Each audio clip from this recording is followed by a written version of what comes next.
Welcome back to the channel, or welcome if this is your first time here.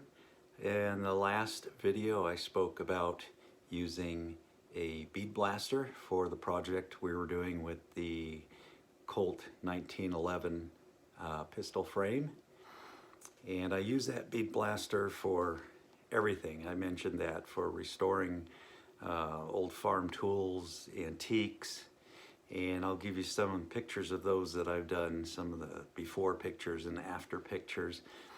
But first I wanted to show you the bead blaster I'm using. So I'll show you that right now. This is the bead blaster I use. It's from Harbor Freight. They're selling currently for $199, and I'll tell you, it's the best investment you can make if you want to do restorations or rust removal, paint removal. I use glass beads, which you can also get from Harbor Freight. You get a 5-gallon bucket for 58 bucks, and it lasts a long time. You can get a lot of work done with that.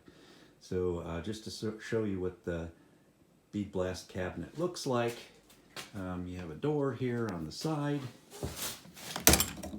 Open that up for you. We'll turn the light on. There we go. And you can see the inside.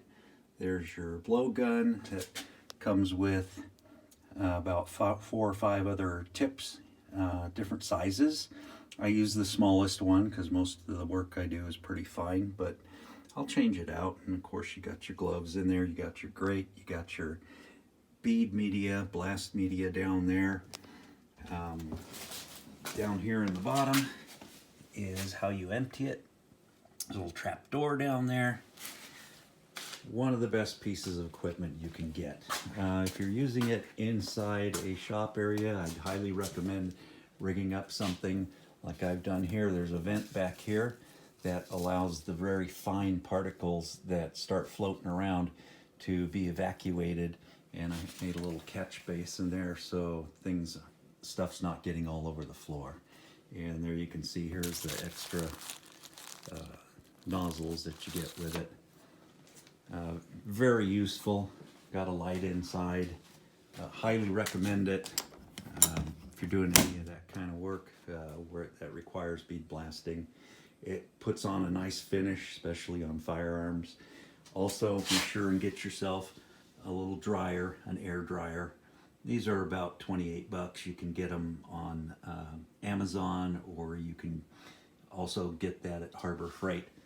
I got this one on sale for 20% off, paid 179 bucks for it, and you cannot go wrong.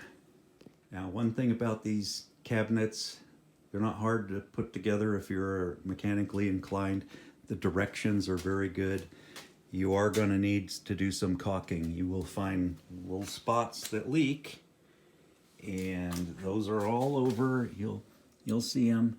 You just have to caulk those up as you find them. You'll see the beads dropping down, and you'll know where you need to caulk. So yeah, you want to do that so you don't make a mess in your shop. The other thing I highly recommend is a wire wheel. And I use a coarse wire wheel for most projects, and then I have a fine wire wheel, and I have accessories. You can I often put on buffing wheel. There's all kinds of buffing compound. This was last used for copper, and that is a red rouge. You can see on a couple of those wheels. Always have extra wire wheels, something to clean with. And of course, I set this up on a grinder, 6-inch grinder. Works fine. I've had this thing for 20 years, maybe even more. Highly recommend that if you're going to get into these projects, or even working on firearms, or like I said, restorations. So next I'll show you some of the before and after pictures. Also, just a reminder, whenever you're using a grinder or wire wheel, always get a good pair of, and use good pair of gloves, work gloves, and eye protection. That's a big thing, especially using a wire wheel, because sometimes these little wires here will come off and you don't want one of those in your eye. So safety first, folks.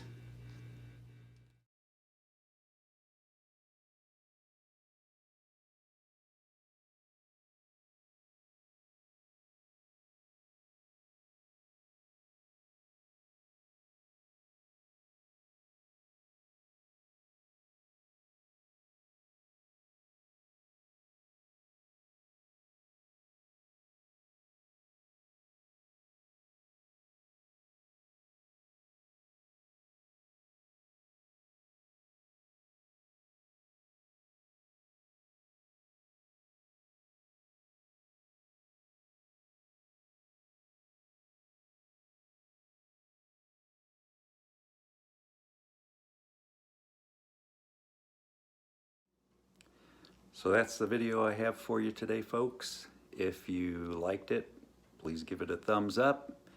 If not, give it a thumbs down. If you have any comments you want to add, please go ahead and do that.